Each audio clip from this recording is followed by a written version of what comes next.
നേന്ത്രപ്പഴം നമ്മൾക്ക് കനലിൽ ചുട്ടെടുക്കാം. അതിനായിട്ട് നല്ലതുപോലെ പഴുത്ത നേന്ത്രപ്പഴം തന്നെ എടുക്കണം. വാഴയുടെ ഇല വേണം, നല്ലതുപോലെ കഴുകിയെടുക്കുക. വാഴനാര് വേണം. നേന്ത്രപ്പഴവും കഴുകി വാഴയിലയുടെ നടുവിലേക്ക് വെക്കുകയാണ് ചെയ്യണത്. എന്നിട്ട് നമ്മൾ ചുരുട്ടിയെടുക്കണം.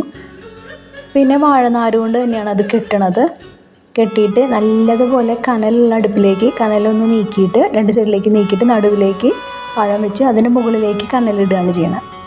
അങ്ങനെ അവിടെ കിടന്നത് വേവട്ടെ. പിന്നെ ഒന്ന് ശ്രദ്ധിക്കുക, ഇടയ്ക്കൊന്ന് തിരിച്ചിടണം. അതിന് ശേഷം അതിൻ്റെ തൊലി പൊട്ടി വരും, അതാണ് ആ വേവിൻ്റെ പരുവം. അങ്ങനെ സൂക്ഷിച്ചെടുക്കുക. പിന്നെ കനലിൽ ചാരുണ്ടാവും ആ പഴത്തുമ്മ, അത് നമ്മൾ തൊലി പൊളിക്കുമ്പോൾ ഉള്ളിലേക്ക് ആവാതെ ശ്രദ്ധിക്കുക. കുഞ്ഞുമക്കൾക്കൊക്കെ കഴിക്കാം.